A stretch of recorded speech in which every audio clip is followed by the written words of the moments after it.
Happy Onam guys. So ഇതെൻ്റെ യൂട്യൂബിലെ first long video ആയിരിക്കും. ആക്ച്വലി ഞാൻ രാവിലേക്ക് എണീക്കണം എന്നൊക്കെ വിചാരിച്ചായിരുന്നു, അമ്മയെ ഹെൽപ്പ് ചെയ്യണം എന്നൊക്കെ. പക്ഷേ ഞാൻ 2 ദിവസമായി ഉറങ്ങിയിട്ട്. അലാറമൊക്കെ വെച്ചു, പക്ഷേ ഞാനത് അറിഞ്ഞ പോലും ഇല്ല. ഇപ്പോഴാണ് ഞാൻ എണീക്കുന്നത്. താഴെ പോയിട്ട് നോക്കണം എന്താ സംഭവിക്കുന്നതെന്ന്. സോ എനിക്കറിയത്തില്ല എങ്ങനെ വീഡിയോ ഒക്കെ എന്താകുമെന്ന് എനിക്കറിയത്തില്ല. പക്ഷേ ഞാൻ വീഡിയോ അവിടെ നിന്ന് തന്നെ അപ്ലോഡ് ചെയ്യും. നിങ്ങളെല്ലാവരും കാണണം കേട്ടോ. പിന്നെ എന്തുവായിരുന്നു ഞാൻ പറയാൻ പറഞ്ഞത്? എനിക്ക് എന്താ പറയണ്ടതെന്ന് അറിഞ്ഞൂടാ, പക്ഷേ നമുക്ക് നോക്കാം. ഇന്ന് ഓണമായിട്ട് കേസ് ഭയങ്കര മഴയാണ്, ഒരു രസവുമില്ല. തിരുവോണത്തിനൊന്നും മഴ പെയ്ത എന്താണ് കേസ്, ഒരു രസമില്ല. ഭയങ്കര മഴയാട്ടോ, ഫുള്ള് മഴയാണ് കേസ്. ഇന്നലെ എപ്പോഴോ തുടങ്ങിയ മഴയാണ്, ഇതുവരെയായിട്ടും തീർന്നിട്ടില്ല. മഴയോ മഴ. എന്തോ ഈ ക്യാമറ ഇങ്ങനെ നോക്കിയിട്ട് ഇങ്ങനെ ചുമ്മാതെ സംസാരിക്കുമ്പോൾ എന്തോ ഒരു വിയേർഡായിട്ട് എനിക്കിപ്പോൾ തോന്നി. പിന്നെ ശരിയാവുമായിരിക്കും അല്ലേ, ശരിയാവണം. അമ്മ അവിടെ ആരെയൊക്കെയോ അമ്മയുടെ കുറച്ച് ഫ്രണ്ട്സിനെയൊക്കെ വിളിച്ച് ഹാപ്പി ഓണം വിഷ് ചെയ്തുകൊണ്ടിരിക്കുവാണ്. സോ ഞാനിവിടെ വെറുതെ മഴയൊക്കെ നോക്കിയിരിക്കുവാണ്. സോ അമ്മ ഞാൻ വന്ന ഉടനെ എൻ്റെ അടുത്ത് ഗുഡ് ഈവനിങ് ഞാൻ പറഞ്ഞു. പക്ഷെ ഒത്തിരി സമയമൊന്നും ആയിട്ടില്ല, ഒരു 8 മണിയായിട്ടുള്ളൂ. സാധാരണ ഞാൻ ഈ സമയത്ത് എണീക്കാറില്ല ആക്ച്വലി. പിന്നെ ഇന്നലെ എൻ്റെ മൈൻഡിൽ എവിടെയോ അമ്മനെ ഹെൽപ്പ് ചെയ്യണം എന്നുള്ളൊരു സാധനം എൻ്റെ തലയിൽ വന്നു. അതുകൊണ്ട് ഞാൻ എണീച്ചാന്ന് തോന്നുന്നു. എല്ലാ വർഷവും ഓണം ആഘോഷിക്കുന്ന അമ്മയുടെ വീട്ടിലാട്ടോ.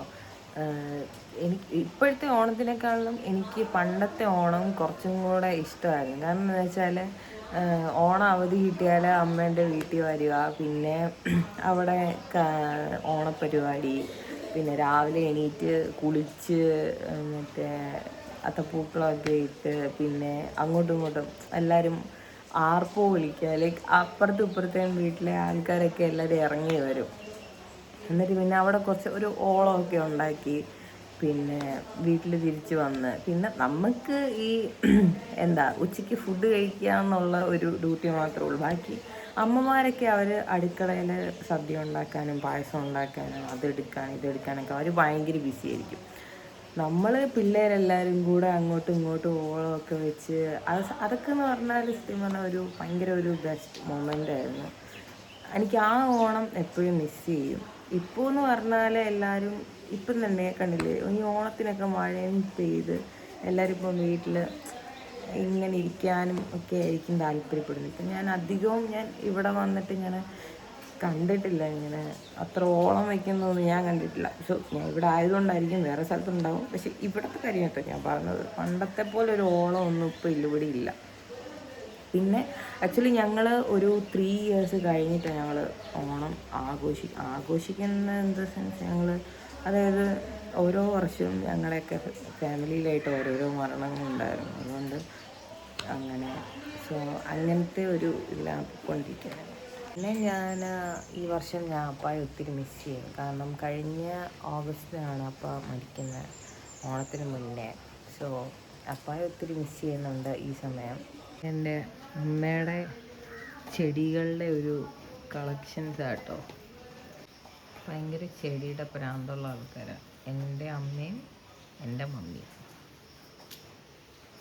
ഇങ്ങനെയല്ല കേസ്, ഞാൻ കുറച്ചും കൂടെ ഭയങ്കരമായിട്ട് സംസാരിക്കുന്ന ഒരാളാണ്. പക്ഷെ എനിക്കിങ്ങനെ വേറൊരാൾ അടുത്തുണ്ടായിരുന്നെങ്കിൽ ചിലപ്പോൾ ഇതിൽ കൂടുതൽ സംസാരിച്ചാണ്. ഈ ക്യാമറ നോക്കിയിട്ട് എനിക്ക് എന്താ പറയേണ്ടതെന്ന് എനിക്ക് മനസ്സിലാവുന്നില്ല, എനിക്ക് കിട്ടുന്നില്ല. ഞാൻ എന്തോ ഒരു സ്ട്രേഞ്ച് ആയിട്ടൊരു എന്തോ ഒരു കാര്യം ചെയ്യുന്നതാണ് എനിക്ക് തോന്നുന്നത്. കുറച്ച് നേരം പുറത്തൊക്കെ ഇരുന്നിട്ട് പിന്നെ ഞാൻ അമ്മേനെ ഹെൽപ്പ് ചെയ്യാൻ വേണ്ടിയിട്ട് അടുക്കളയിലോട്ട് വന്നു. പിന്നെ ഞാനൊരു ചായയൊക്കെ ഇട്ടു. അമ്മയാണെങ്കിൽ ഇവിടെ ഓൾറെഡി പരിപാടിയൊക്കെ സ്റ്റാർട്ട് ചെയ്തിട്ടുണ്ടായിരുന്നു കേട്ടോ.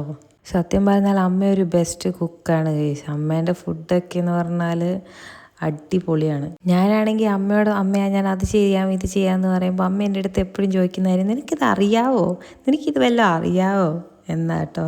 അപ്പം ഞാൻ വിചാരിച്ചു ഒരു പാട്ടൊക്കെ വെക്കാമെന്ന്. കാരണം നമ്മളൊരു ഓണം സദ്യയാണ് പ്രിപ്പയർ ചെയ്യാൻ പോകുന്നത്. സോ നമുക്ക് കുറച്ച് എനർജി വേണം. ഞാൻ പോയി എന്നിട്ട് ബ്ലൂടൂത്ത് ഒക്കെ കണക്ട് ചെയ്ത് പാട്ടൊക്കെ വെച്ച് കേട്ടോ. അപ്പോൾ ഓർത്തത് കേശുക്കുട്ടൻ ഇതുവരെയായിട്ട് എണീച്ചിട്ടില്ല. എന്നെ വിളിക്കാം ഗൈസ്, അവൻ ഇതുവരെയായിട്ടും എണീറ്റിട്ടില്ല. ഹാപ്പി ഓണം കേശുക്കുട്ടാ. ഇതുവരെയായിട്ടും ഗൈസ് ഇതിന് എണീറ്റിട്ടില്ല. എത്ര പാവത്താനെ പോലെയാണ് കിടന്നുറങ്ങുന്നുള്ളത്. എനിക്കിടാ മൂഡ്, ഓണ മൂഡ്, ഏത് മൂഡ്, സദ്യ മൂഡ്, ഏത് മൂഡ്. എനിക്ക് ഞാൻ അവിടുത്തെ ലൈറ്റും ഫാനും നിർത്തിയിട്ട് ഞാൻ വന്നു. ഇനി അവൻ എണീക്കോ നമുക്ക് നോക്കാം. അമ്മേനെ ഹെൽപ്പ് ചെയ്യാനെന്ന് പറഞ്ഞ് പോയി നിൽക്കുക കേട്ടോ. പക്ഷെ ഞാനവിടെ പാട്ടൊക്കെ ഇട്ടിട്ട് ഭയങ്കര ഡാൻസ് കളി പരിപാടിയൊക്കെ ആയിരുന്നു. അമ്മ ഒരു സൈഡിൽ നിന്ന് ഓരോന്നുണ്ടാക്കി മാറ്റി മാറ്റി വെക്കും. ഞാൻ പോയിട്ടാട്ടോ ഉപ്പൊക്കെ നോക്കുന്നത്. ഇനി കാണിക്കാൻ പോകുന്ന എൻ്റെ ഫേവറേറ്റ് ഐറ്റം കേട്ടോ ഓണസദ്യയിലെ തന്നെ പൈനാപ്പിൾ കിച്ചടി. പച്ചടിയാണോ കിച്ചടിയാണോ എന്താണെങ്കിലും ഇതെൻ്റെ ഭയങ്കര ഫേവറേറ്റ്. എനിക്കറിയില്ല അത്ര ടേസ്റ്റാണ്. ഇത് സദ്യയിലുണ്ടെങ്കിൽ ഞാൻ നല്ലപോലെ ചോറ് കഴിക്കും. അല്ല, ഞാൻ ചോറ് അല്ലെങ്കിൽ കഴിക്കും. ഞാൻ പിന്നെ ഒരു അതിശയോക്തിക്ക് പറഞ്ഞതാട്ടോ. പിന്നെ ഞാൻ പുറത്തൊക്കെ പോയി നോക്കിയപ്പോഴത്തേക്കിനും സെയിം അതേ അവസ്ഥ തന്നെ. മഴയാണ്. നമുക്കൊന്ന് ഇറങ്ങി ഒരു ഫോട്ടോ പോലും എടുക്കാനുള്ള ഗതിയില്ല. അത്രയ്ക്ക് മഴ പെയ്തുകൊണ്ടിരിക്കുകയായിരുന്നു കേട്ടോ.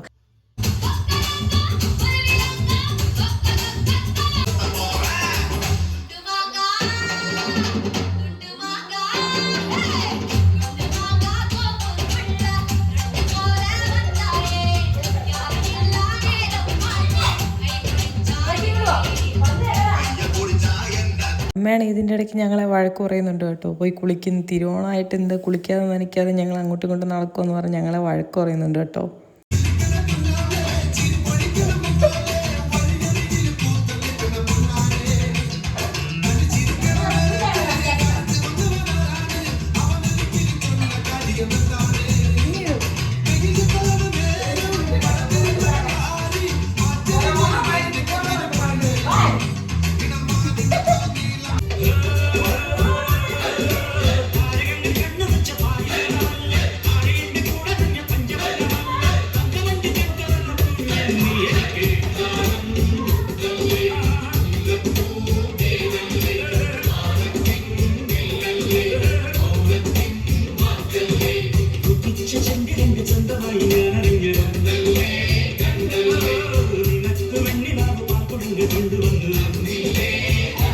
പിന്നെ അമ്മ വഴക്ക് പറയുന്നതാണെങ്കിൽ ഒരു രക്ഷയില്ല കേട്ടോ. പിന്നെ ഓടിപ്പോയി ഞങ്ങൾ കുളിച്ചു. ഇതാണ് ഗൈസ് ഞങ്ങളുടെ ഓണത്തിൻ്റെ ഔട്ട്ഫിറ്റ്. അങ്ങനെ ഓണം ഔട്ട്ഫിറ്റൊക്കെ ഇട്ടിട്ട് ഉച്ചയ്ക്ക് സദ്യയൊക്കെ കഴിച്ചു കേട്ടോ.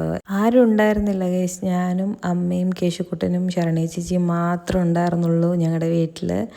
പിന്നെ അതുകൊണ്ട് ചെറിയൊരു വിഷമം ഉണ്ടായിരുന്നു. കാരണം പപ്പയും വലിയ പപ്പയും ഒക്കെ ഉണ്ടായിരുന്ന സമയത്തുള്ള ഓരോ കാര്യങ്ങളൊക്കെ പറഞ്ഞ് ഞങ്ങളിങ്ങനെ ഫുഡൊക്കെ കഴിക്കുമായിരുന്നു. അവർക്ക് ഉണ്ടായിരുന്ന ടൈമിലുള്ള ഒരു ഓണം എന്ന് പറഞ്ഞാൽ എൻ്റെ പൊന്നെ അതൊക്കെയായിരുന്നു ഓണം. നിങ്ങൾക്ക് എത്ര പേർക്ക് ഓണസദ്യ ഇഷ്ടമുള്ളവരാണെന്ന് എനിക്കറിയത്തില്ല. പക്ഷേ എനിക്ക് ഭയങ്കര ഇഷ്ടമാണ്. ആക്ച്വലി എന്നോട് ബിരിയാണിയാണോ സദ്യയാണോ ഇഷ്ടമെന്ന് ചോദിച്ചാൽ ഞാൻ സദ്യയാണെന്ന് പറയും. നിങ്ങൾക്കും അങ്ങനെയാണെങ്കിൽ കമൻറ്റ് ചെയ്യണേ. പിന്നെ വൈകുന്നേരമൊക്കെ ആയപ്പോഴത്തേക്കിനും അമ്മയുടെ ഫ്രണ്ട്സും പിള്ളേരും ഒക്കെ വീട്ടിലോട്ട് വന്നിട്ടുണ്ടായിരുന്നു. അപ്പോൾ നമ്മൾ വിചാരിച്ചു നമുക്കൊരു കുട്ടി ഓണക്കളിയൊക്കെ കളിക്കാമെന്ന്. അങ്ങനെ ഞങ്ങൾ സുന്ദരിക്ക് പൊട്ടിതൊടിയിലും നാരങ്ങ സ്പൂണും കസേരകളിയും അങ്ങനെ ചെറിയ ചെറിയ ഓരോ ഇതൊക്കെ ഉണ്ടായിരുന്നു കേട്ടോ.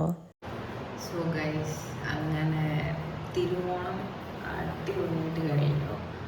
നല്ല ടയേർഡാണ്. പറഞ്ഞാൽ ശരിക്കും ഉറങ്ങിയിട്ട് ഇപ്പം ഇന്നും കൂടെ കൂട്ടി 3ാമത്തെ ദിവസമാണ് നല്ലതായിട്ടൊന്ന് ഉറങ്ങിയിട്ട്. സോ എല്ലാവരും സേഫാണ് വിചാരിക്കുന്നു.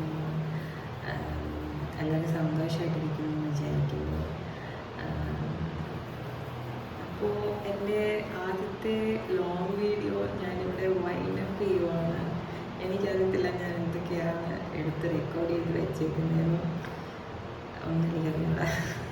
ബട്ട് എല്ലാവരും എൻ്റെ വീഡിയോസ് കാണണം, എല്ലാവരും എന്നെ ലൈക്ക് ചെയ്യണം, ഷെയർ ചെയ്യണം, സബ്സ്ക്രൈബ് ചെയ്യണം. ഹലോ ഗൈസ്, എൻ്റെ അടുത്ത വീഡിയോ ഇനി എപ്പോഴാണ് വരുന്നതെന്ന് എനിക്ക് പോലും അറിഞ്ഞുകൂടാ. അപ്പം ഞാൻ പരമാവധി വീഡിയോസൊക്കെ ഇടാൻ വേണ്ടി തുടങ്ങാം. ആക്ച്വലി ഞാൻ എല്ലാ ദിവസവും ഓരോരോ വീഡിയോ തട്ടിക്കൂട്ടാണെങ്കിൽ ഞാൻ ഇട്ടുമായിരുന്നു. പക്ഷേ ഇപ്പം കുറച്ച് ദിവസമായിട്ട് ഞാൻ കുറച്ച് ഇമോഷണലി മെൻ്റലി ഒക്കെ കുറച്ച് ഡൗണായിപ്പോയി, കുറച്ച് ഏറെ ഡൗണായിപ്പോയി. പക്ഷെ ഞാൻ എൻ്റെ ട്രാക്കിലോട്ട് വന്നുകൊണ്ടിരിക്കുകയാണ്. ഓൺ ദ വേയിലാണ് ഗൈസ്. അപ്പോൾ ഞാൻ എൻ്റെ ട്രാക്കിലേക്ക് വന്നു കഴിയുമ്പം ഞാൻ വീഡിയോസും ഇതൊക്കെ ഞാൻ പോസ്റ്റ് ചെയ്യാം. സോ എല്ലാവരും ഇഷ്ടപ്പെട്ടെങ്കിൽ ലൈക്ക് ഷെയർ ഒക്കെ ചെയ്യണം, സപ്പോർട്ട് ചെയ്യണം. പിന്നെ സത്യം പറഞ്ഞാൽ എനിക്കൊരു യൂട്യൂബർ ആവണം, കോണ്ടന്റ് ക്രിയേറ്ററൊക്കെ ആവണം എന്നൊക്കെയാണ് എൻ്റെ ആഗ്രഹം. പക്ഷേ എനിക്ക് ഭയങ്കര സോഷ്യൽ ആൻസൈറ്റിയാണ്. മീൻസ് അവരെന്നെ പറ്റി എന്ത് വിചാരിക്കും, ഇവരെന്നെ പറ്റി എന്ത് വിചാരിക്കും, എന്ത് പറയും, അങ്ങനെ ഒരുമാതിരി എന്തൊക്കെയോ ചിന്തിക്കുന്ന ഒരാളാണ്. പിന്നെ എന്തോ എനിക്ക് ചിരി വരുന്നു. എനിക്ക് കുറച്ചുകൂടെങ്കിലും എനിക്ക് ഞാൻ ഇങ്ങനെ അല്ല, ഞാൻ നേരത്തെ ഞാൻ പറഞ്ഞു ഞാൻ ഇങ്ങനെയല്ല, എൻ്റെ വേ ഓഫ് ടോക്ക് ഇങ്ങനെ അല്ല. പക്ഷെ എനിക്ക് ഇങ്ങനെ ക്യാമറ നോക്കിയിട്ട് എനിക്ക് എന്തോ ഇങ്ങനെ സംസാരിക്കാൻ ഭയങ്കര എന്തോ ഒരു ഓക്വേർഡ് ഫീൽ. കുറച്ച് കഴിയുമ്പോൾ ശരിയാവുമെന്ന് എനിക്ക് തോന്നുന്നു. ഞാൻ പറഞ്ഞില്ലേ, ഞാൻ ആ ട്രാക്കിലോട്ട് വന്നുകൊണ്ടിരിക്കുക. സോ എൻ്റെ വീഡിയോ ഞാനിവിടെ വായിച്ചോ എൻ്റെ ചെയ്യുവാണ്. So like, share, subscribe.